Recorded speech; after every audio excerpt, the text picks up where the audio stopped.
Today's guide is on the Kraken Boss.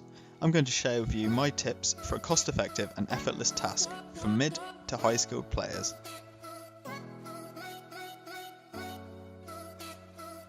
The Kraken's cave is located just northwest of the Tree Gnome stronghold, just here.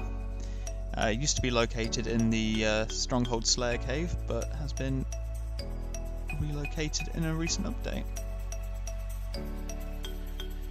So to get to the Kraken's cave, the fastest way is the Piscatorus teleport tab. This is what I would prefer. Once you teleport here, you just want to run west to the coast.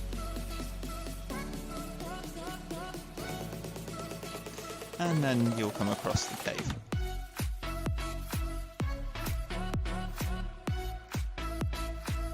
On the side, you just want to head over to the Kraken's chamber.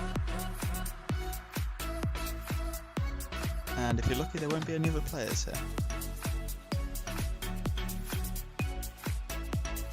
So once you're inside, you want to just head over to the front, and you'll see 4 whirlpools surrounded by a big whirlpool. You need to disturb the 4 small whirlpools first before you can start to attack the Kraken in the centre. In terms of prayer, what you want to have on is either Mystic Lore or the lesser or superior version of this. Avoid using Protect from Magic, because that will not do anything for you. The Kraken's attacks will penetrate this. You also want to wear a high magic defense armor, so something like Carol's or Amado work beautifully here. You can also wear Arim's, but it's not quite as good for defense. I use a Malediction Ward as my shield, and the Trident of the Seas is my weapon, as that has the highest DPS. In terms of gloves and ring, I find it good to use the Ring of Suffering, and I use the Amulet of Fury for the magic defense.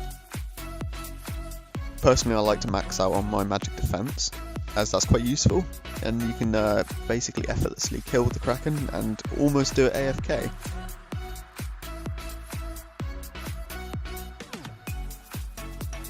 So an alternate setup would be to use a Slayer's Staff, a Book of Darkness, a Seer's Ring, and an Occult Necklace, and a God Cape.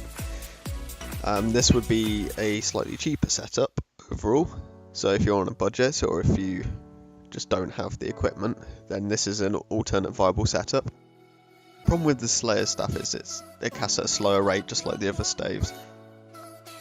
It attacks at a rate of once every 3 seconds, rather than the Trident's once every 2.4 seconds.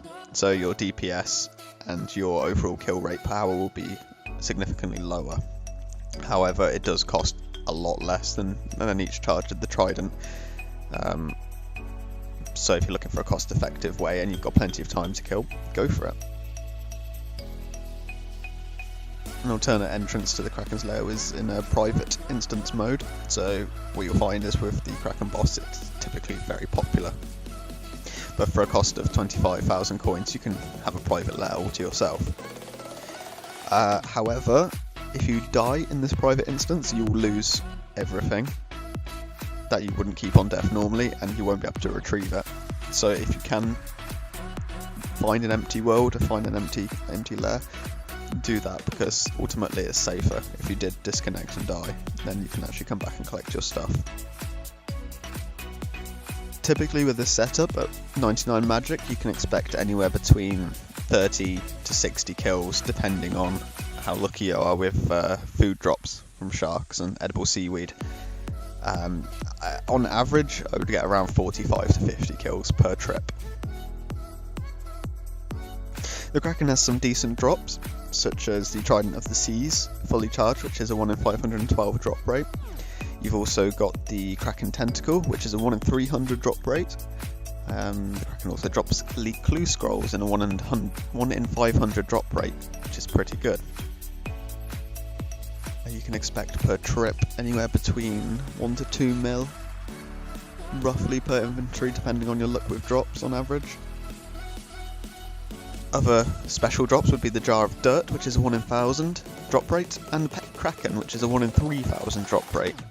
Now I have close to 4,000 kill count at the moment and I still haven't got the Kraken, so I hope you're luckier than I am. So this has been my guide on the Kraken, and this is how I would kill it for a typically effortless and cost-effective setup. If you've enjoyed watching this video and if you found it useful, then hit the subscribe.